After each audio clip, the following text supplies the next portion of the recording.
ఏమి చేయట్లేదు. మేమే పెట్టి పర్మిషన్ ఏంటి? మేము పెట్టి అంగన్వాడీ వాళ్ళు ధర్నాలు చేయట్లేదా?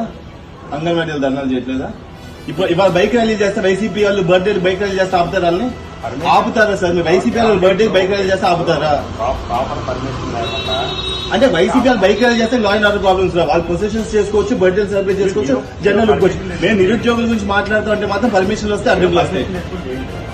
అంటే మీరు ఎవరికి వస్తే పర్మిషన్ మీకు లా ఒకవైపు కనిపిస్తుంది, ఇంకోవైపు కనిపిస్తుంది. నేను 1 week ముందు అప్లై చేసాను. On what grounds my permission rejected.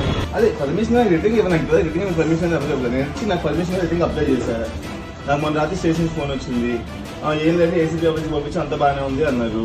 నేను రాత్రి ఫోన్ చేశాను, మళ్ళీ స్పెషల్ టాస్క్ ఫోర్స్ ఇంటెలిజెన్స్ వాళ్ళు ఫోన్ చేసి జైలు చేస్తాను అన్నారు. డీటెయిల్స్ చెప్పాను, ఫోన్ పెట్టేశారు.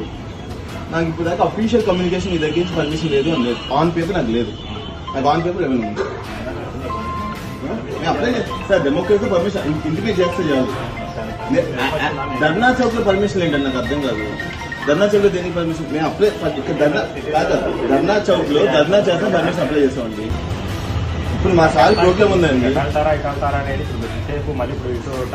నా ప్రోగ్రామ్ నా ఇష్టం కదండి. ఇప్పుడు నేను వెళ్తున్నాను చెప్పలేదు కదా మీకు. నేను ధర్నా చౌక్ లో పర్మిషన్ అప్లై చేశాను, నాకు రిజెక్ట్ చేస్తే పర్మిషన్ రాలేదు. మీరు రిజెక్ట్ చేశాను పేపర్ మీద కొని అంటున్నా.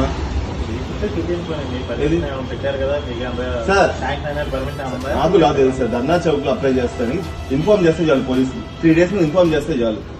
As long as empty space. Dharna Chowk మరి ధర్నా చౌక్ నాకు డెసిగ్నేషన్ ప్లేస్ ఎందుకు పెట్టారు? ఇన్ఫార్మ్ చేశాం కదండి. సరే ఇప్పుడు అదే అడుగుతున్నాను. On what grounds my permission rejected? On what grounds my permission rejected?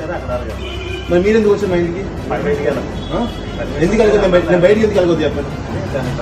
Permission రాలేదు. నేను లా ఎంక్వైరింగ్ సొసైటీ, నేను బయటికి వెళ్ళను. దానికి ఏముంది అందులో? నాకు అఫీషియల్ గా కమ్యూనికేషన్ వచ్చిన నేను బయటికి వెళ్ళను. నాకు అఫీషియల్ మీరు కమ్యూనికేట్ చేయకుండా మీరు నా ఇంటికి వస్తే, మీరు నా ఇంటికి అఫీషియల్గా ఎందుకు వస్తాను? యూ కేమ్ ఆన్ డ్యూటీ కదండి. On what grounds? నేను బయటికి వెళ్తున్నా అంటే నాకు రిజెక్ట్ చేసి ఇచ్చారు అనుకోండి, ఇదిగో రిజెక్ట్ చేశారు బాబు, మీరు వెళ్తానికి వీల్లేదు అంటే ఒక అర్థం ఉంది. అంటే నేను వెళ్ళను. నేను మిమ్మల్ని ఏం అర్థం? కూర్చోండి, ఐ మోర్ దెన్ హ్యాపీ.